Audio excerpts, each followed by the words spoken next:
골리앗이 나와서 이제 그 이스라엘 군대를 모욕을 하고 또 이스라엘 하나님을 이제 모욕하게 되죠. 그래서 나하고 싸울 사람 나와라 그랬는데 이제 골리앗은 그 당시를 보면은 싸움꾼 중에서 최고거든요. 그러니까 이제 군인 중에서 전사 중에 전사입니다. 그 당시의 싸움은 주로 이제 1대1로 한 사람과 한 사람이 나와서 싸워서 이제 그 전쟁의 결과를 가져가는 이런 방식이었어요. 자, 그래서 10절에 보니까 그 블레셋 사람이 골리앗을 두고 하는 말이죠. 내가 오늘 이스라엘의 군대를 모욕하였으니 사람을 보내어 나와 더불어 싸우게 하라 한지라. 그러니까 내가 싸우러 나왔으니까 너희들도 한 사람 뽑아서 나와라. 지금 엘라 골짜기에서 블레셋과 이스라엘이 이제 이렇게 대치하고 있잖아요. 자, 11절에 사울과 온 이스라엘이 블레셋 사람의 이 말을 듣고 놀라 크게 두려워하니라. 그래서 싸우자 하니까 이스라엘에는 싸울 사람이 없어요. 여기 보면 블레셋 사람이라고 자꾸 쓰는데 이름은 골리앗이거든요. 근데 왜 블레셋 사람이라 할까요? 그러니까 하나님을 모욕하고 또 이스라엘 군대를 모욕하기 때문에 이 사람이 할례받지 않은 그런 불경한 사람이다는 뜻에서 여기 자꾸 쓰는 겁니다. 자, 16절 그 블레셋 사람이 40일을 조석으로, 조석이라는 얘기 아침 저녁으로 나와서 몸을 나타내었더라. 그러니까 이제 40일 동안, 40일이라는 것은 굉장히 긴 기간입니다. 40일 금식기도밖에 안 하잖아요. 그러니까 죽음에 이르는 그런 시간인데요. 그러니까는 뭐 할 만큼 다 하는 거예요. 하루 이틀, 열흘, 한 달, 40일 동안에 날마다 나와서 나하고 싸울 사람 나와라 라고 위협하고 협박하는 거죠. 그러니까 이스라엘에는 싸울 사람이 없어요. 24절에 이스라엘 모든 사람이 그 사람을 보고 심히 두려워하여 그 앞에서 도망하며, 그러니까 골리앗이 나와서 막 소리 지르면 그냥 도망가 버리고 싸울 엄두가 나지 않는 이런 가운데 지금 있는 겁니다. 그러면 이대로 끝나버리면 어떻게 돼요? 이스라엘은 그야말로 아무것도 아닌 거고 이스라엘의 하나님도 아무것도 아닌 거죠. 욕을 당하는 거죠. 하나님의 이름이 욕을 받는 거예요. 그럼 하나님께서 어떻게 돼요? 하나님께서 뭔가 일을 하셔야 되겠죠. 골리앗이 싸우자 하니까 하나님이 이제 싸울 사람을 뽑아가지고 내보내는 겁니다. 그게 이제 다윗인데요. 다윗이 어떻게 골리앗과 싸우는 자리에 나오는가라고 할 때 뭐 정말 이렇게 예상하지 못한 사람이에요. 왜냐하면은 사울 왕이 군대를 소집했거든요, 나름대로. 그래서 좀 쓸만한 사람들 다 불러 모았는데 여기서 싸울 사람이 아무도 없으니까 그 다음에 누가 나오겠어요? 근데 저 뒤에 있는 맨 끝에 있는 이 베들레헴의 그 이새의 집에 아들이 8인데 막내 다윗이 여기 와가지고 이제 골리앗과 싸우게 되는 그런 극적인 겁니다. 극적인 겁니다.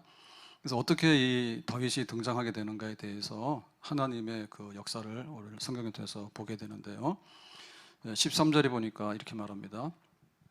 그 장성한 세 아들은, 그러니까 이제 이세 아들이 8인데 다윗은 막내잖아요. 그러니까 이제 그 중에 장남, 둘째, 셋째 이렇게 이제 있는데 세 아들입니다. 사울을 따라 싸움에 나갔으니, 사울이 이제 왕이니까 이스라엘 징집을 했겠죠. 저 장정들은 나와라, 집집마다 아들들 보내라라고 하니까 지금 여기 다윗의 아버지 이새의 집에는 아들이 8이니까 8 중에서 셋을 파견한 거예요. 셋이. 그래서 나갔습니다. 싸움에 나간 세 아들의 이름은 장자 엘리압이요. 그래서 그 당시에는 장자가 모든 권한 중에 많은 걸 가지고 있어요. 집안을 대표하거든요. 그러니까 빠지지 않죠. 엘리압, 그 다음에 아비나답, 그 다음에 삼마, 이렇게 세 아들이 이제 나간 거야. 그럼 뭐 이 세 아들은 어떤? 그 8 중에서는 제일로 괜찮은 아들, 첫째, 둘째, 셋째 뽑아가지고 전쟁터로 내보낸 거예요. 17절에 이새가 그의 아들 다윗에게 이르되 지금 내 형들을 위하여 이 볶은 곡식 한 에바와 이 떡 10덩이를 가지고 진영으로 속히 가서 내 형들에게 주고 그랬죠.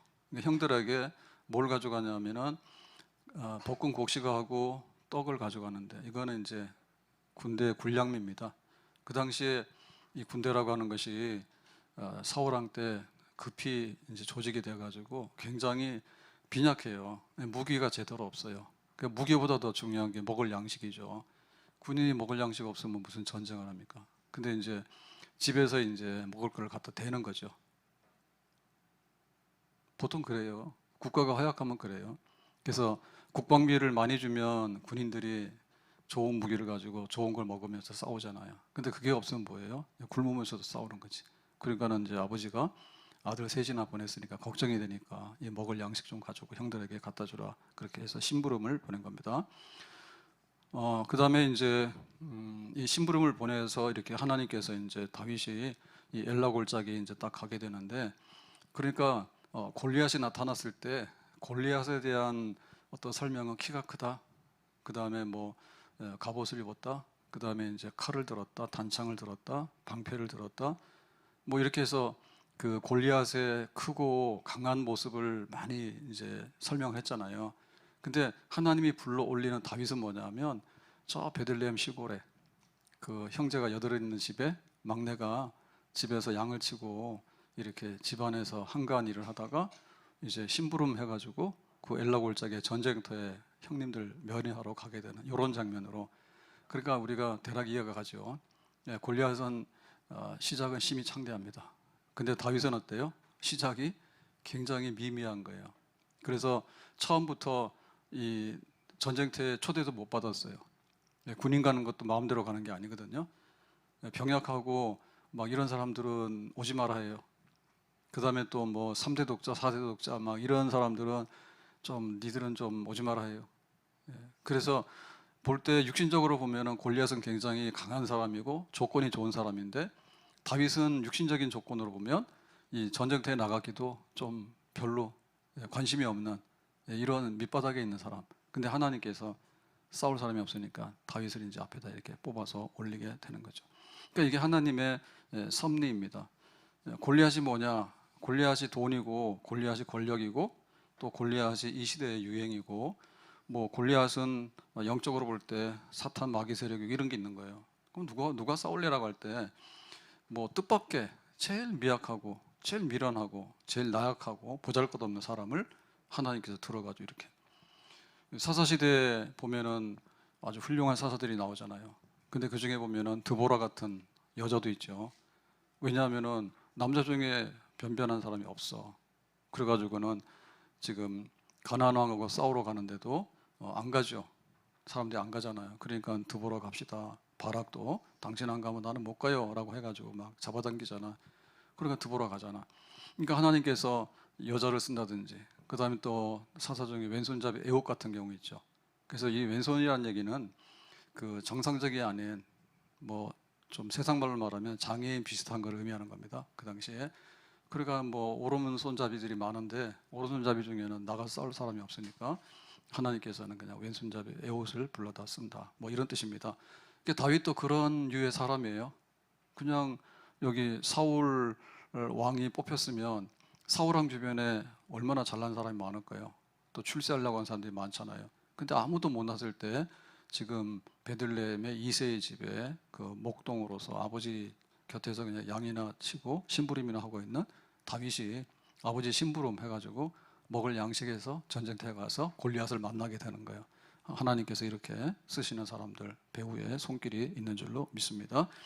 자, 이래서 이제 다윗이 이제 이렇게 전쟁터로 나오게 됐는데 여기 하나님의 이제 뜻이 들어 있었잖아요. 그러면은 어떻게 이 다윗이 이제 골리앗과 싸우게 되느냐라고 할 때 20절에 보면 그렇습니다. 다윗이 아침에 일찍 일어나서 양을 양치는 자에게 맡기고 이새가 명령한 대로 가지고 가서 진영에 이른즉 마침 군대가 전장에 나와서 싸우려고 고함치며 그랬죠. 그러니까 이제 아버지가 야, 형님들 면회 가고 먹을 거 좀 갖다 주라라고 하니까 아침에 일찍 일어나지. 그러니까는 다윗이 어떤 유의 사람인지 알겠죠. 아버지 심부름 시키면 도망가거나 혹은 늦잠 자거나 이런 사람이 아니에요. 그래서 일찍 일어납니다. 그래서 아버지 심부름을 해야 되겠다 해가지고 빨리 나가는데, 그때 이제 그 엘라 골짜기로 가라 하니까 여기가 전쟁터거든요. 이쪽에 블레셋, 이쪽에 이스라엘 해가지고 거기 이제 형들이 있는 곳에 전쟁터에 나가는 거예요. 나가니까 그날도 이제 골리앗이 나와서 뭐 나하고 싸울 사람 나와봐라. 이스라엘은 겁쟁이냐? 니들이 섬기는 하나님은 어디 갔냐? 뭐 이런 식으로 해서 또 고함 지르고 막 이렇게 위협하고 협박을 하는 거죠. 그것을 이제 다윗이 이 현장에서 보게 된 겁니다. 자, 22절. 다윗이 자기의 짐을 짐지키는 자의 손에 맡기고 군대로 달려가서 형들에게 문안하고. 그러니까 이제 형님들을 찾아가지고 형님들 살아있습니까? 무사합니까? 아버지가 안부를 물었습니다. 라고 한 다음에 그 다음에 이제 먹을 양식도 주고 이렇게 했겠죠. 자, 23절. 그들과 함께 말할 때에 마침 블레셋 사람의 싸움 도두는 가드 사람 골리앗이라 하는 자가 그 전열에서 나와서 전과 같은 말을 하며 다윗이 들으니라 그랬죠. 그래서 이 골리앗이 오늘도 나타나서 또 싸울 사람 나오라고 막 고함을 지르고 하는데 이스라엘 사람들 중에는 두려워서 도망이나 가고 이런 자리에 이제 다윗이 그 광경을 보게 되고 또 소리를 다 듣게 되었습니다. 24절 이스라엘 모든 사람이 그 사람을 보고 심히 두려워하여 그 앞에서 도망하며 그랬죠. 그러니까 오늘도 또 증거예요. 골리앗만 나오면 겁먹고는 다 도망가 버리니까 다윗 혼자 지금 여기 서 있게 생겼잖아요. 이런 자리 하나님께서 골리앗이 나와서 자꾸 소리 지르니까 다 도망가게 되면 저기 베들레헴에 있는 양치는 이 막내둥이 너는 전쟁터 나가면 안 되니까 가지 말라고 집에나 있으라고 했던 이 막내둥이를 하나님 불러가지고 골리앗이 고함 지르는 다 도망간 자리에 서 있게 이렇게 하는 겁니다. 자, 25절에 이스라엘 사람들이 이르되 너희가 이 올라온 사람을 보았느냐 참으로 이스라엘을 모욕하러 왔도다. 그를 죽이는 사람은 왕이 많은 재물로 부하게 하고 그의 딸을 그에게 주고 그 아버지의 집을 이스라엘 중에서 세금을 면제하게 하시리라 그랬죠. 그래서 다윗이 왜 이렇게 도망을 갑니까? 그랬더니 싸울 사람이 없잖아. 그러면서 여기 지금 사울 왕이 이 포상금을 걸었는데 이제 골리앗하고 싸울 사람 그 사람 이기게 되면은 많은 상을 준댔더라. 첫째는 재물 준대, 돈 많이 준대. 골리앗을 이기기만 하면 두 번째는 딸을 준대. 그러니까 이제 사위로 삼아서 한 가족이 되는 거죠. 그 다음에는 아버지의 집을 이스라엘 중에서 세금을 면제하게 한다. 그러니까는 이제 그 집안까지 세금 면제해가지고 지금으로 말하면 국가에서 막 특별한 어떤 후원을 해가지고 재벌로 키운대 뭐 이런 겁니다. 그러니까 뭐 돈 주고 집안도 살리고 그다음 왕의 사위도 되고 그러니까 세상에서 가질 수 있는 뭐 부귀와 명예와 뭐 영광 이런 모든 것들을 사울이 다 걸었어요. 제발 좀 골리앗하고 나가서 싸울 사람 좀 나와라라고 이제 했는데 이게 안 되는 거예요. 왜냐하면은 골리앗하고 싸울 엄두가 안 나니까 싸워봐야 뭐 겁이 나니까는 나설고 봐야죠. 그래서 오늘도 다 도망가고 있다. 그러니까 야 다윗 너도 빨리 도망가. 못 보던 시골 촌 사람이 하나 와가지고 여기서 이렇게 있으면 다친다. 그러니까는 지금 우리 다 도망간다. 이렇게 얘기를 하는 겁니다. 자, 그러니까 이제 다윗이 하는 말이죠. 26절에 다윗이 곁에 서 있는 사람들에게 말하여 이르되 이 블레셋 사람을 죽여 이스라엘의 치욕을 제어하는 사람에게는 어떠한 대우를 하겠느냐? 이 할례받지 않은 블레셋 사람이 누구이기에 살아계시는 하나님의 군대를 모욕하겠느냐라고 합니다. 그러니까 아니 그렇게 많이 상도 주고 하는데 저 골리앗하고 나가 싸울 사람이 없냐? 그러니까 상이 문제가 아니라 살아계시는 하나님의 군대를 모욕하는 할례받지 않는 블레셋 사람, 저 이방인 할례받지 않는 저 불경하는 사람, 이 사람이 하나님의 이름을 욕되게 하는데 도대체 뭐 재산이고 뭐 사위고 이런 걸 떠나서 하나님의 이름을 위해서 싸울 만한 사람이 아무도 없더냐? 정말 내가 한번 싸우러 나가야 되겠다라고 이제 다윗이 이제 거기서 이 생각 마음에 이제 준비를 이제 하게 되는 거예요. 그래서 여기 보게 되면은 하나님이 부르실 때 부르는 사람은 미약한 사람, 미련한 사람, 천한 사람. 고린도 교회도 그랬거든요. 고린도가 굉장히 부자 동네예요. 근데 교회 오는 사람을 보면 학력이 좀 떨어지거나 혹은 또 미미한 사람 이런 사람들 혹은 또 죄인 아주 죄가 많거나 아주 음란하거나 이런 사람이나 오지 고상한 사람 잘 안 오거든요. 지금도 마찬가지죠. 하나님이 부를 때 부름받는 사람들이 세상에서 뭐 제일 잘 나가고 막 이런 사람들이 교회 줄 서느냐 그런 것 같지는 않아요. 정말 다 탕자처럼 또 뭐 이렇게 히스기야처럼 죽는다 하니까 내가 한번 살아봐야 되겠다 해가지고 이제 하나님 찾아서 나오는 이런 사람 대부분이잖아요. 그래서 이제 하나님께서 이런 사람을 불렀는데 이 부름에 대해서 어떻게 골리앗 앞에 내가 도망 안 가고 싸워야 되겠다라고 하는 마음을 갖게 되느냐 이제 이 얘기죠. 그래서 이거는 자기의 그 어떤 영적인 데 있어서 깨어 있는 사람입니다. 깨어 있는 사람입니다. 새가 먹고 살라 그러면은 늦잠 자거나 이렇게 해가지고 나가면 먹을 게 없어요. 그래서 하나님께서 만나를 줄 때 광야에서도 해가 완전히 뜨게 되면 이게 다 녹아서 없어진단 말이에요. 그러니까 이제 이른 아침에 나가서 그날 양식을 얻어야 되는 거예요. 그러니까는 내가 오늘 이렇게 늦잠 자고 그러면 안 되지. 사람이 제때 일어나고 제때 자고 해야 되지. 그래야지 이 사람의 생활을 우리가 좀 알 수 있는 거예요. 그리고 뭐 돈이라는 것도 일하면 들어오지만 지출해야 되니까 또 나가잖아요. 그러면은 자기 있는 상황을 알아야 되는 거예요. 오늘 쌀독에 쌀이 떨어졌는지 아니면은 뭐 쌀독에 먹을 게 양식이 좀 있는지 이런 걸 알아야 되는 거예요. 그러니까 자기의 형편대로 해야 돼. 돈 없는 사람이 기생집 가면은 그거는 완전히 집안 망하는 거지. 돈이 있어도 가면 안 되는데 자기 분수에 맞는 거지. 내 형편에 맞게끔 해야지. 자기가 이거 깨닫잖아요. 지금 내가 병이 들었는지 안 들었는지도 항상 자기 자신이 잘 관리를 해야 되는 겁니다. 병원이 도움을 주긴 주는데 자기가 관리를 안 하게 되면 다 쓸모가 없어요. 쓸모가 없어요. 그러니까 자기가 알아서 잘 성실해야 돼. 해서 뭐 성인병 같은 건 더 하죠. 약 주면 당장에는 좋지만은 그 약을 오래도록 장기적으로 먹게 되면 나중에 가서는 다 안 되거든요. 다른 데도 이렇게 영향이 많이 가고 그래서. 그러니까는 자기가 깨어서 건강을 지키는 파수꾼이 돼야 됩니다. 그래야 되는 거예요. 그러면 우리나라가 어떠냐라고 할 때 뭐 애국자는 항상 나라 걱정이지. 매국노는 나라 팔아먹는 거예요.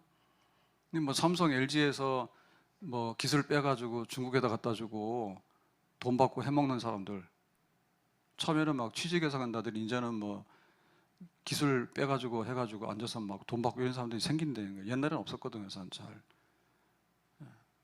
우리나라 막 어려울 때 처음에 막 외국에 있는 과학자들이나 이런 사람들 불러오고 할 때 미국에 있으면 잘 살지요. 근데 그 우리나라 인재들 좀 모아야 되겠다, 경제 발전해야 되니까 하니까 이제 와서 막 애국심으로 하고 이런 사람들이 굉장히 많거든요. 그런 게 있어야지 나라가 되는 거지. 항상 나라 국간의 거 빼먹으려고 그러고 뭐 회사에서 시큰 대우받고 평생 있다가 뒤 빼돌려가지고 회사에다가 막 손실 끼치고 자기는 뭐 한 10억 벌었지만 회사 끼치는 손실은 뭐 수천억 수조되는 이런 거 해버리면 회사 다 망가지고. 그러니까 지금 여기서 내가 어떤 상황에 있는데 뭘 해야 될 건가라고 하는 것이 준비가 돼야 되는 거예요. 하나님이 그런 사람들 부르는 거예요. 그런 사람들이. 우리가 예수 믿으라 그러면 내가 뭔데 그런데 이 사람 뭐냐면 자기가 죄인인 걸 못 깨닫는 거야. 그러니까 내가 죄인이구나 깨닫게 되면은 그때부터 이제 살 길 복음에 대해서 이제 귀가 열리게 되는 거죠. 그래서 하나님이 다윗을 불렀을 때 다윗은 지금 이 현장을 보면서 느끼는 게 있는 거예요. 다른 사람들은 뭐냐면 저 골리앗 무서운데 싸우면 나 죽는데 그러니까 도망가야 되겠네. 딱 그것만 생각하는 거야. 작용이 크다. 나는 작다. 근데 싸우면은 내가 지겠다. 그럼 나 죽는다. 도망가자. 항상 그렇게 돌아가는 거죠. 그러니까 아무도 나갈 사람이 없는 거지. 그러면은 하나님께서 지금 골리앗을 가만두겠느냐? 하나님께서 골리앗 벼락 내려치면 되죠. 근데 그런 식으로는 잘 안 하거든요. 하나님께서 이렇게 그 사람들을 준비해 가지고 다니엘의 그 세 친구들 믿음의 사람들인데 그 왕이 하사하는 그 식사를 산의 진미를 먹은 거예요. 자기들은 이제 포로로 잡혀갔는데 거기서 뽑혀가지고 바벨론 사람들이 쓰기 위해서 이제 이렇게 고급 관리로 이제 양성하라는데 그래서 좋아라 했죠. 어쨌든 간에. 그랬는데 알고 보니까 우상에게 바쳐진 제물이래. 그러니까 이게 마음에 걸리는 거예요. 우리가 이게 우상에게 바쳐진 제물을 먹으면 되냐? 이거 안 되겠다. 더군다나 지금 예루살렘이 그 불타고 망하는 것을 자기들은 목격을 했거든요. 뭐 예루살렘은 끄떡없다. 성전이 있는데 무슨 이방인이 와 막 이랬는데 바벨론이 와가지고 확 허물고 자기들이 포로로 잡혀왔단 말이에요. 그래가지고 바벨론 왕에게 은혜를 입어서 이렇게 궁궐에서 지내지만은 참 이거 먹다가는 어떻게 되겠어요? 안 되겠다고 하는 것을 자기들은 생생하게 느꼈잖아. 그래서 산의 진미 안 한다 했지. 그러면 니들이 왕이 주는 거 안 먹고 얼굴이 상하고 그러면 나 죽어 그러더라. 죽을 수도 있잖아요. 그래도 좋아. 그래서 했잖아. 두라 평지에다가 금신상 세우고 나서 절하라니까 절을 못 하는 거예요. 왜냐하면 우상 숭배해서 망했거든요. 그래서 우리가 이 현장에서, 삶의 현장에서 준비된 사람들은 깨어 있는 겁니다. 해 떴네, 일하러 가야 되겠네. 돈 떨어졌으니까 내가 아껴야 되겠네. 내가 몸이 안 좋으니까 가서 건강검진 해가지고 관리를 잘 해야 되겠네. 나라가 어려우니까, 옛날에 우리 IMF 때 외환위기 오니까 금반지 팔아가지고 줄 서자 해서 나라 구하자 이랬잖아. 그러면 거기서부터 하나님의 역사가 이제 일어나게 되는 거예요. 하나님 준비하셨는데, 모세가 그 나이 40이 되도록 그 애굽의 그 왕자로서 궁궐에서 살았습니다. 근데 히브리인인데 어떻게, 히브리인인데 자기가 갈대상자에 담아가지고 버렸는데 우는 소리를 공주가 듣고서 궁궐로 데리고 입양했잖아요. 그래서 히브리인인데 애굽의 왕자로 살았잖아. 그 나이 40이 돼서 가만 생각해 보니까 이게 아닌 것 같거든요. 내가 여기서 아무리 잘 먹고 편하더라도 내가 히브리인인 거를 자기 알게 된 거죠. 깨닫게 된 거죠. 날이 갈수록 그게. 그래서 이제 외국에 유학 가더라도 처음에 가면은 잘 지낸대요, 애들하고. 근데 한 중학교 지나면은 고등학교 정도 들잖아요. 그러면 그때부터는 인종차별 그런 게 오기 시작한대. 그때부터는. 왜냐하면은 이게 아무래도 저거 다른 거 알거든요. 알게 돼요. 그래서 나중에는 어쩔 수 없는 거야.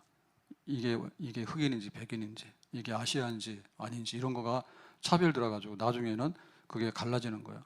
그러니까 모세도 내가 히브리인인데 애굽의 왕자로서 사는 것이 나 하나는 만족하지만 지금 우리 동족들이 노예로 잡혀 있는 거야. 노예로 잡혀가지고 학대당하고 막 이렇게 핍박받고 이런 걸 보니까 내가 애굽의 부귀영화보다는 하나님 백성과 함께 고난받는 것이 좋겠다. 왜냐하면 세상에서 잘 먹고 잘 사는 것보다는 하나님의 상급이 좋겠다 해서 이제 이런 그 영적인 각성이 일어나게 되죠. 그래서 그 애굽의 사람을 쳐 죽이잖아요. 히브리인을 막 학대하는 이 애굽 사람을 그냥 쳐 죽이잖아. 그게 발각이 돼가지고 이제 미디안 광야로 도망가게 되잖아. 그러니까 하나님이 부르실 때 뭔가 깨닫는 거야. 이런 사람들을 통해서 하나님께 쓰시는 거야. 그럼 내 배부르니까, 내 등 따뜻하니까 몰라. 이런 사람들 하면 안 돼. 에스더도 처음에는 자기가 굉장히 운 좋은 사람이죠. 어느 날 왕후를 뽑는다는데 생각도 안 했는데 자기 뽑힌 거예요. 내가 잘생겼나? 몰랐어 처음에는. 그래서 이게 웬 떡이냐? 그러고 가서 살았는데 알고 봤더니 유다인들이 학살당하게 됐다고. 저 총리 하만이 유다인들을 음모해가지고 왕에게 결제받아가지고 다 죽게 생겼다고. 그러니까는 네가 지금 왕후가 된 거는 이 학살당하게 되는 유다인들, 교회를 살리기 위해서 네가 된 거야 라고 막 찌르지요. 그러니까 에스더 처음에는 몰랐죠. 그리고 나중에 알더라도 만약에 왕이 너 왜 왔는데 라고 하면 자기 죽는다고 해요. 겁났잖아요. 근데 자기가 알고 보니까 나 하나 죽더라도 많은 사람 살리는 것이 중요하지. 그러니까 죽든지 살든지 모르겠다. 기도하고 간다 해서 그렇게 하나님의 부르심을 받아들이게 되는 거야. 그러니까 우리가 항상 깨어 있어야 돼. 깨어 있어야 돼. 다윗이 그 현장 가서 보고 겁나서 도망간다고 했으면 다윗은 더 도망가야지. 형님, 큰형, 둘째, 셋째 다 있잖아요. 근데 막둥이가 가가지고 거기서 뭘 그러고 있어요. 빨리 아버지한테 가가지고 아이고 골리앗이라고 하는 사람이 있는데 뭐라고 저거 하고 막 이렇게 해서 그냥 하고 말아야 되는 거지. 그럼 뭡니까? 다윗은 다시 미끄러져서 베들레헴의 목동으로 돌아가는 거지. 그런데 하나님께서 싸울 사람이 없으니까 여기 베들레헴의 목동을 엘라 골짜기 전쟁터에 아버지가 심부름을 보냈지만 심부름을 했는데 가서 골리앗을 만났으니까 내가 심부름 마쳤다고 해서 끝난 일이 아니잖아 지금. 예? 아버지 심부름은 형님들 면회야. 근데 더 큰 목적은 뭐냐면 지금 블레셋 사람들하고 싸워서 이겨야 되는데 골리앗하고 싸울 사람이 없는 거야. 그러니까 다윗은 처음에는 아버지의 심부름을 받았지만 현장에 와서는 하나님의 사명을 받았다고. 저 할례 받지 않은 사람이 저렇게 40일 동안 나와서 이스라엘에 하나님이 있냐? 니들이 하나님을 믿냐? 나하고 싸울 사람 나와라. 이렇게 계속해서 하는데 어떻게 사람들이 두려워서 도망만 가고 겁만 먹고 있냐? 나는 그렇지 않다라고 지금 얘기를 하게 되는 거예요. 그래서 우리가 하나님의 어떤 뜻을 받들려고 하면 깨어 있어야 됩니다. 깨어 있어야 됩니다. 이사야가 나름대로 하나님의 선지자인데 우시아 왕이 죽었어요. 우시아가 굉장히 강력한 왕이거든요. 근데 나중에 말 안 듣다가 하나님이 쳐가지고 문둥병으로 앓고 있다 죽었다고. 그러니까는 이제 큰일 났네. 우리 나라가 어떻게 될까 해서 이제 성전에 들어가서 기도를 하는 거야. 그러니까 나름대로 자기가 책임이 있었죠. 지도자인데 왕이 죽었으니까 어떻게 될까? 선지자로서 기도해야 되겠다. 그리고 갔잖아. 그랬더니 그 하나님의 영광의 보좌를 하나님께서 보여주시는데 천사들이 찬송을 계속하고 있고 하나님은 우시아는 죽었어. 그런데 만왕의 왕 되신 하나님은 영광의 보좌에 계시면서 하나님의 그 역사가 온 저 열방 가운데 지금도 아무 문제 없이 지금 활동되고 있는 거예요. 그래서 이사야가 깨었잖아요. 깨어나서 주님 나를 보내주십시오. 나라가 걱정스러웠지만 나라 걱정할 거 없다고. 내가 가서 하나님 백성들에게 하나님 말씀을 전하고 하나님의 뜻을 하겠다고 이렇게 하잖아. 그러니까 거듭나고 또 거듭나는 거야. 그래야지 하나님께서 부르셔서 하나님의 뜻을 이룰 수 있는 사람의 자리에 먼저 서게 되는 줄로 믿습니다. 영적 각성 기도 주간이 첫 주간인데 해마다 하지만은 우리가 뭔가를 하려고 그러면요 생각이 달라져야 돼. 현장에 대한 이해가 달라져야 돼. 그리고 하나님의 부르심이 여기서 뭘까? 그거를 깨달아야 돼. 그래야지 우리가 먹고 마시고 입는 것이 아니라 하나님의 나라는 그의 의와 그의 영광이다. 우리가 이렇게 좀 더 생각이 달라지면서 영적으로 깨어나는 모습이 있을 때 그 다음에 하나님이 하시는 일들을 이제 우리가 이루게 되고 하나님의 일을 이루고 나면 하나님께서 이 모든 것을 더해 주시는 그런 역사가 일어나게 될 줄로 믿습니다. 이렇게 다윗 얘기를 이제 계속 하고 있는데요. 다음 주도 할 겁니다. 근데 성경에 다윗 얘기 너무 많잖아요. 그래서 하게 되는데 골리앗하고 싸우는 얘기를. 근데 영적 각성 기도 주간 할 때 방법이 둘이에요. 하나는 뭐냐면 이 다윗 얘기를 했으면은 이 다윗 얘기 가지고 그냥 우리가 한 8번, 9번 하잖아요. 주일부터 해서 금요일 저녁까지 하면 그렇게 해도 돼요. 근데 그렇게 할까 하다 이번에는 영적으로 좀 내가 바늘로 확 찔러야 되겠다 이런 생각이 들더라고. 그러니까는 칼 맞을 준비하세요. 또 안 나타나면 아무리 내가 칼 찔러도 소용없는 거야. 목사님 혼자 뭐 하시냐고. 내가 말씀에 칼로 찌를 테니까 저 칼 좀 맞으세요. 기도 안 하는 사람 좀 기도 좀 하고 미지근한 사람이 좀 뜨거워지게 되고 사명을 놓은 사람이 좀 사명 잡게 되고 포기했던 사람이 포기하지 말고 일어나게 되고 먼저 도전 받으셔야 됩니다. 다윗은 그걸 도전 받은 거예요. 왜 이렇게 기가 죽어서 있을까? 이상하네. 하나님, 내가 하나님의 이름으로 한번 싸울 수 있으면 안 될까요? 맨 나중에 있는 사람이 맨 앞에 온 거예요. 그건 영적 각성인 거예요. 그래서 같은 얘기지만 돈 때문에 너무 하지 마세요. 하나님 먼저 하세요. 낙심하지 마세요. 하나님 죽은 사람도 살려요. 세상에 여러 가지가 있지만 교회가 그럭저럭이 어디 있어요? 제가 오늘도 비가 막 오다 안 하다 이렇게 막 하는데요. 날이 좀 이상합니다. 근데 작심한 바가 있어서 어제 거사 제가 안 하던 것을 한번 했습니다. 안 하던 거 했는데 못 가요. 나 혼자 독립적으로 좀 살아봐야 되겠다 생각이 들어가지고. 그래가지고 어제 밥 먹고 서울로 갔어요. 서울로 가서 어디로 갔냐? 용산에 전쟁 박물 기념관인가 있죠. 거기 가고 그 다음에 또 국립중앙박물관 두 군데를 가서 5시간 계속해서 막 이렇게 걸어다녔더니 피곤해. 가봤어요. 저 혼자 갔더니 저는 좀 부끄럽지만은 전쟁 박물 기념관은 처음 가봤습니다. 처음 가봤어요. 그 이제 내비게이션에서 차를 가져갔거든요. 비도 막 오고 그래서 두 군데를 가야 될 것 같아서 차를 가져갔어요. 그랬더니 거기가 옛날 생각이 나더라고. 제가 중학교를 추첨 1번이거든요. 설린중학교. 그 다음에 고등학교도 추첨 1번이에요, 우리가. 그래가지고 또 저기 흑석동에 중대부고. 그래가지고 중학교 다닐 때는 여기 한남동에서 여기 삼각지를 지나서 와야 되니까 옛날에 돌고 도는 삼각지 있죠. 옛날에 고가도로 해가지고 삼각지 있어요. 그 옛날 못 보셨는가요? 예, 그 유명한 삼각지를 모르시는구나. 그거 지금은 지명이 삼각지로 돼 있는데 거기가 왜 삼각지인지 모르죠. 옛날에 고가도로가 돼서 삼각으로 해서 올라가고 내려가고 내려가고 이렇게 돼 있습니다. 거기를 중학교 3년을 다녔잖아요. 근데 고등학교 다닐 때도 글로 와서 버스를 갈아타고 내가 왜 강북에 있는데 강남에 가는지를 모르겠어. 근데 흑석동까지 가라 해가지고 거기를 또 다닌 거지.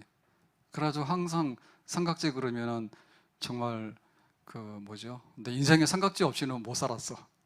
중고등학교 시절은 매일 가지고 뺑뺑을 돌았으니까 버스를 타고 오면서 돌고 가면서 돌고 했으니까.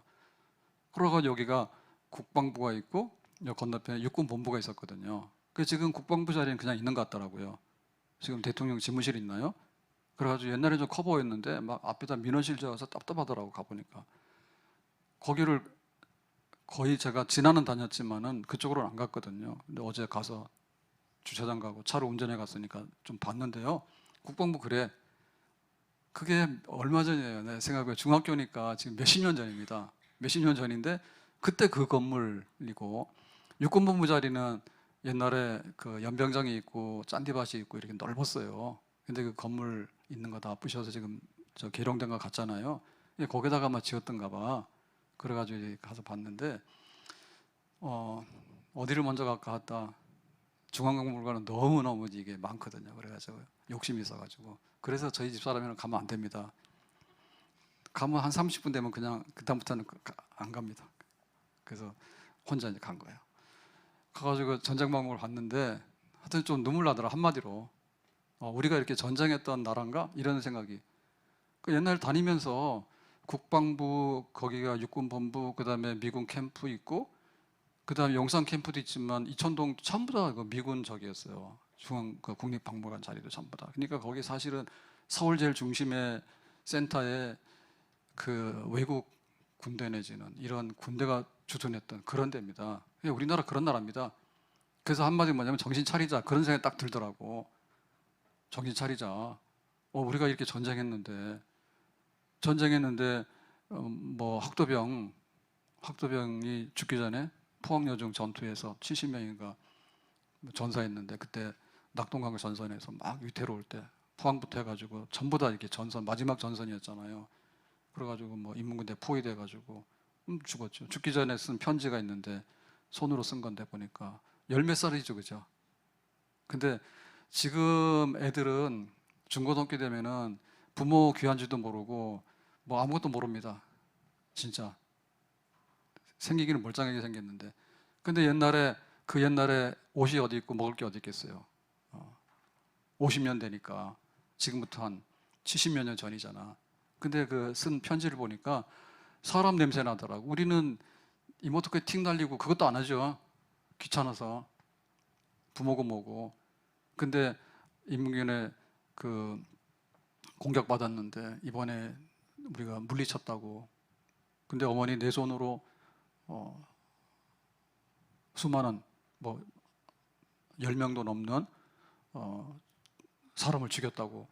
내가 죽이고 싶지 않았지만 내가 죽였다고. 뭐 이런 얘기도 쓰면서 그 다음에 다시 공격해 오면은 아마도 이거 어떻게 할지 모르겠다고. 그러면서 사실은 그게 마지막 편지인데 어머니 생각난다고. 이제 이런 식으로 쓰고서는 사실은 그 다음에 공격받아서 거기서 전사했다 하더라고. 예를 들면 그런 거 이렇게 지나가면서 읽었는데 그거 다 읽으면 하루 종일도 못해요. 그러니까 대충 보고 갔는데 하여튼 마음에 남는 건 뭐냐면 이렇게 많이 고생했고 이렇게 우리가 어려웠구나. 그 제가 중고등학교 늘 다닐 때도 보면은 거기 전부 다 군 부대 지둔지고 그런 건물들이었거든요. 건물들이었다고. 그래서 제가 지금 서울 별로 안 좋아합니다. 정이 안 됩니다. 일산은 뭐 내 고향 같은데 그거 복잡한데 거기 막 그게 우리가 느껴야 되는데 진짜 내 생명이 뭐고 내 국가가 뭔가에 대해서 다시 생각해야 돼. 다시 생각해야 돼. 얼마나 많은 사람이 죽었을까. 그 미군도 그렇고 유엔군 들어와서 전투에서 굉장히 많이 죽었잖아요. 죽었잖아. 물론 우리가 지금 평화를 하려고 하죠. 방법론의 문제라고 얘기를 하는데 방법론의 문제가 사실은 테크닉의 문제는 아니에요. 근본적으로 내 생명이 귀하고 우리가 있어야 된다라고 하는 이런 어떤 자주 이런 것이 강해야 되는 것이지, 이게 없는데 뭐 죽든 살든 간에 평화만 하면 된다 이런 곤란하잖아요.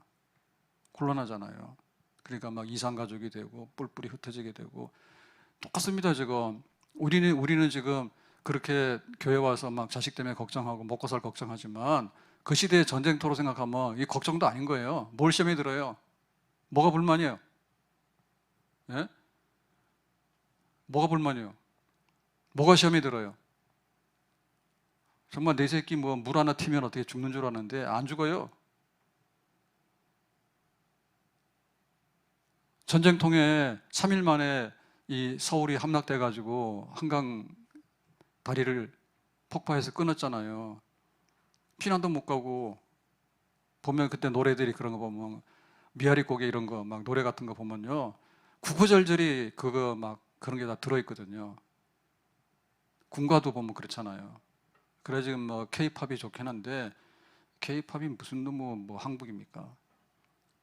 미아리 고개 이런 노래 한번 보세요. 잡혀가면서 끌려가면서 한 맺히고 막 이런 것들 보면서, 그래가지고 너무 사치스럽고요. 너무 현장에서 우리의 부름이 가서 좀 이렇게 그거를 우리가 잊어버리면 안 되는데 잊어버리는 거예요. 왜 그렇게 많은 사람들이 죽어야 되는지. 우리도 그랬지만 인민군도 사실 알고 보면은 공산당에서 나올 게 또 뭐가 있습니까? 사회주의 해가지고 나온 게 뭐가 있어? 지금도 굶어 죽는데. 전 세계 제일 못 사는 나라잖아요. 근데도 그러고 있잖아요. 버티잖아요. 그 말이 됩니까? 먹고 살 것도 없는데 그게 지금 무슨 그 국가 이념이고 헌법이고, 헌법이 뭐 필요해요 그게? 사람이 살아야 되는데. 예? 흰쌀밥에 소고기 구고 우리 조도 안 먹잖아요. 근데 그거를 김일성이 해가지고 70년 80년 하는데 아들도 못하고 손자 해가지고 소고기 구워 안 주고 핵살만 먹는가 봐. 맨날 핵무기 만들어가 협박해 나고 말이에요.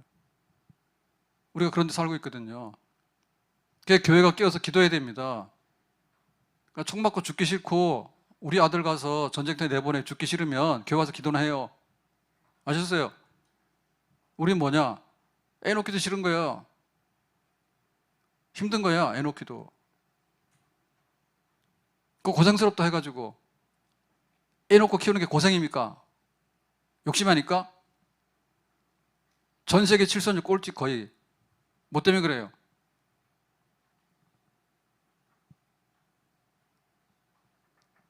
생각해봐요, 생각을. 사는 게 뭐고, 어떻게 살아야 될 거고, 가정이 뭐고. 지금 자식이 손편지 써가지고 부모한테 그렇게 편지 쓰는 자식이 있을까요? 없을걸요? 다 무너져 내린. 교회 귀한 거 알아야 되거든요. 제가 국립중앙박물관 몇 번은 가봤지만, 어제 가서도 예상은 했지만 또 현실을 내가 깨닫고 왔어요. 국립중앙박물관을 가서 몇 시간 만에 보겠다고 가는 내가 내 정신이 아니다. 1층 들어가면은 선사시 대부터 해서 구석기 시대부터 하잖아요. 거기는 진도가 잘 나간다니까요. 구석기, 신석기, 창동기, 철기 해가지고 뭐 삼국이 해가지고 그다음에 뭐 통일신라 해가지고 막 간다니까. 1층은 좀 돈다니까. 근데 나중에 이제 고려 조선 가면 이제 이 진열 유물들이 좀 많아지게 되면 그때부터는 좀 힘듭니다. 그런데 나중에 가면은 힘 쭉 빠집니다. 그래서 대충 이제 하다가 읽지도 못하잖아요. 그리고 뭐 감상은 못하죠. 내가 아는 지식이 별로 없으니까. 그런데 뭐 백제, 뭐 황동 이렇게 이런 금노 이런 거 해놓은 거, 모조품 이런 거 해놓은 거 있잖아요. 만져보라 하는데 그거 하면 그거 하나만 하더라도 스터디를 하려면 얼마나 많은 그 내용들이 있는데 뭐 몰라 대충 가다. 그 다음에 2층을 가야 되는데 2층, 3층까지 가야 되는데 힘 빠져. 그래서 어제 막 걸어다니는 운동했지. 가서 박물관을 본 게 아니라 운동 막 돌아다니면서 막 청자 해가지고 있는데, 청자 내가 알게 뭐야. 청자만 하더라도 진열돼가 있는데 불교 미술은 더 많더라고. 불교 미술은 안 갔어요. 알지도 못하고. 그러니까 그렇게 이렇게 문화재들이 이렇게 많은데 보면 그 우리가 살면서 그런 것들을 그래서 좀 그런 거 느껴보려고 좀 가는데 너무너무 이게 역부족인 거예요. 너무나 역부족인 거예요.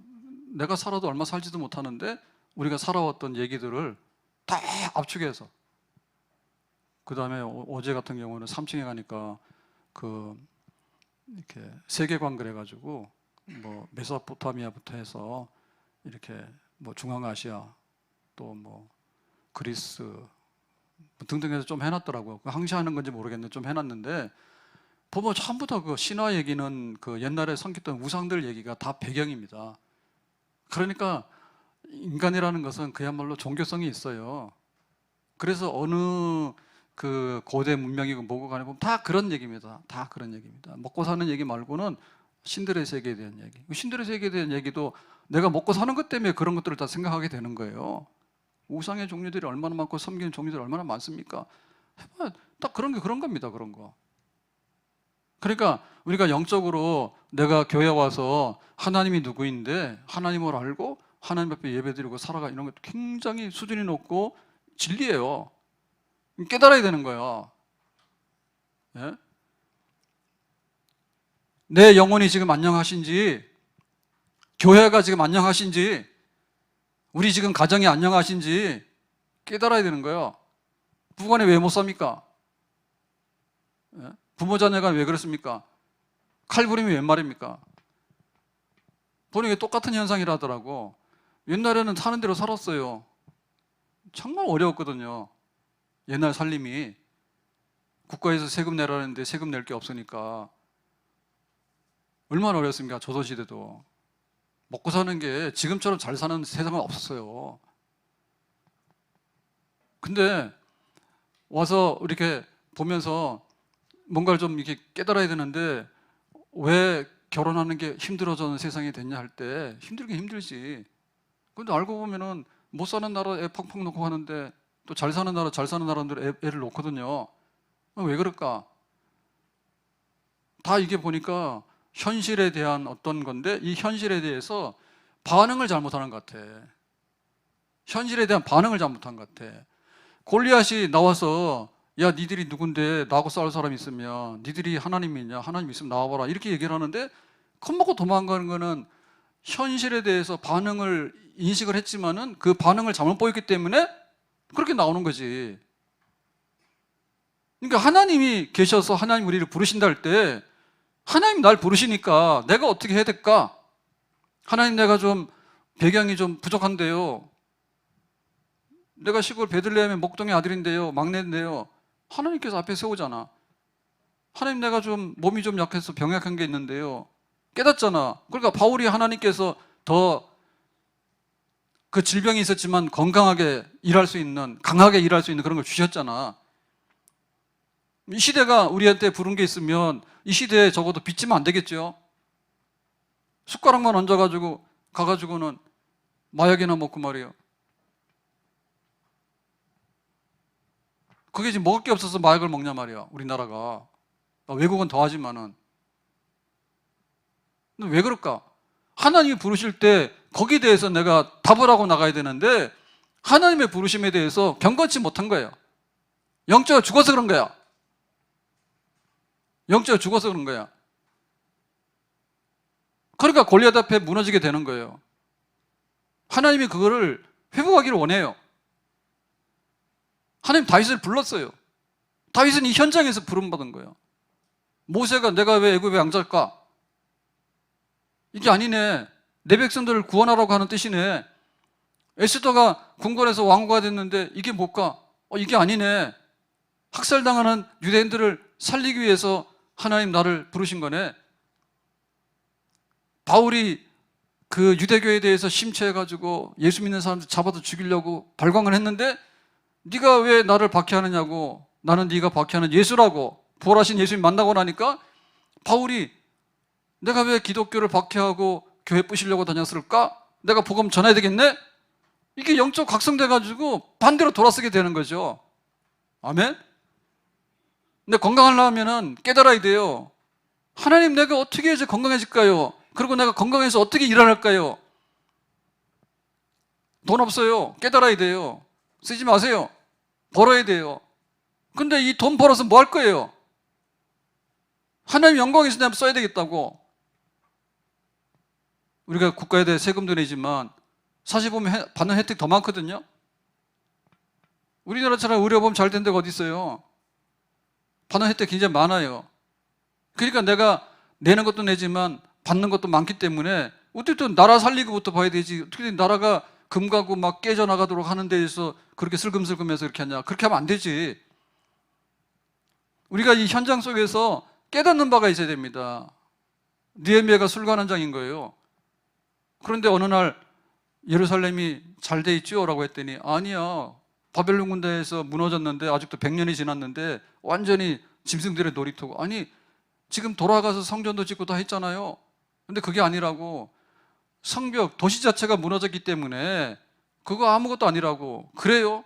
그러나 느헤미야가 거기서부터 깨닫잖아요. 아이고 내가 이 술관원장으로서 안 되겠네. 예루살렘 총독 자원해서 예루살렘 재건하는 데 가야 되겠네 라고 하잖아. 하나님 앞에서 오늘의 삶 속에서 하나님께서 우리에게 부르시는 게 있는 거예요. 여름 덥죠? 비가 이렇게 많이 올까요? 좀 해가 나서 빨리 곡식이 자라서 가을 바람이 솔솔 불면 좋지요. 땀 있더라도 땀 나더라도 여름의 땀은 생산이다 이렇게 생각하고 겨울에 추위가 오게 되면 따뜻한 봄을 기다리면서 하나님께서 우리에게 뭘 원하실까? 노아가 120년 동안에 방주를 이렇게 만들면서 준비를 했어요. 사람들은 그냥 시집가고 장가가는데 그냥 몰입해가지고 날마다 그거 하는 거예요. 여기 가서 먹고 저기 가서 먹고 맨날 그거 하는 거예요. 하나님께서는 방주를 예배하라고. 이 시대가 안 된다고. 더럽다고. 내가 물로 확 다 쓸어버리겠다고. 그러니까 노아는 그거를 깨달았죠. 루터는 친구하고 같이 대학교 이제 방학 끝나서 기숙사 가다가 벼락쳐서 친구가 직사에 죽었거든요. 깨달은 거예요. 아 이게 학교가 문제가 아니네. 내가 수도원으로 들어가야 되겠네. 내 신부돼야 되겠네. 라고 해서 성경을 펴놓고 보니까 아무리 봐도 안 되는 거예요. 교회에서는 자꾸 죄가 있다 하니까. 그래서 아 이게 죄라고 하는 것은 믿음으로 깨끗하게 되는 거구나. 그래서 아 지금 이 중세 교회들이 안 되겠구나. 교회들이 크면 뭐합니까? 하나님 앞에 구원받는 진리에 대해서 잘 말을 못하고 있구나. 그러니까 가서 믿음으로 의인은 산다고 그걸 얘기하게 되는 거예요. 그 시대가 부르는 거예요. 그냥 나 하나 내가 신부가 돼서 내가 잘 살면 되지. 그게 아니지. 그래서 성경으로 돌아가야 된다고. 그 교회의 영적인 흑암한 가운데서 왜 이 백성들이 구원론이 확실치 않고 교회가 왜 이렇게 어둠에 빠져 있을까? 깨닫게 되는 거지. 그러니까 이제 종교개혁의 새로운 어떤 길을 걷게 되는 그런 역사가 나오게 되는 것이죠. 우리가 다 그렇게 막 에스더처럼 혹은 느헤미야처럼 루터처럼 그렇게 위대하고 큰 사람들 아니라도 좋아요. 근데 내가 달라지려고 하면 오늘 내 삶의 현장에서 껍질을 깨고 나와야 돼요. 아멘? 내 뭐 먹고 살까 하다가 겁나면 도망가고 그런 식으로 하면은 내가 내 명대로 못 살아. 내 명대로 산들 무슨 재미가 있겠어요? 내가 나를 깨우치고 우리 가정이 뭐가 문제일까를 깨달아야 돼.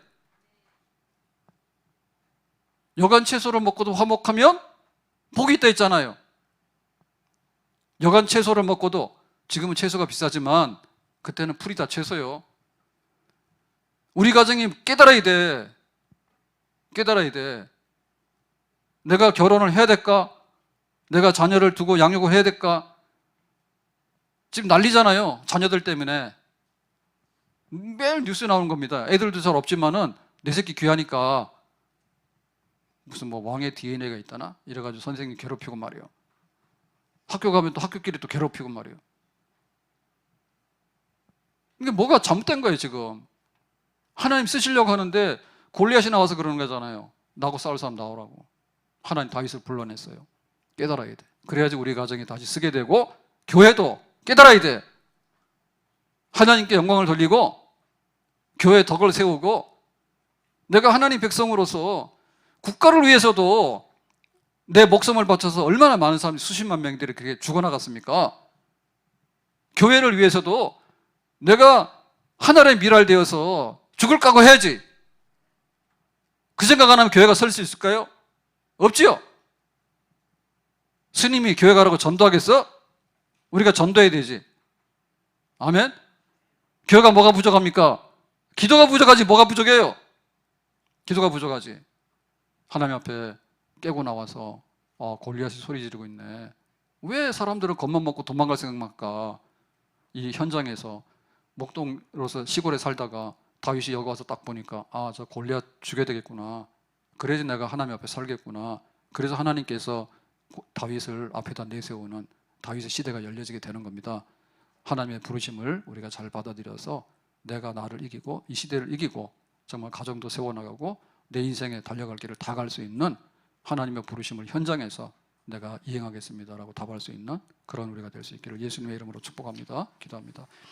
하나님 아버지 은혜 감사합니다. 다윗이 골리앗을 보고 싸울 작정을 하게 됐는데 정말 하나님의 부르심이 그렇습니다. 저 시골의 목동을 엘라 골짜기 전쟁터에 불러내가지고 골리앗과 싸우는, 그래서 골리앗을 이김으로 인해서 하나님이 다윗을 얼마나 높이셨는지 그 시대를 쓰셨는지 우리가 그런 삶을 살아갈 수 있기를 원합니다. 예수님의 이름으로 기도합나이다. 아멘.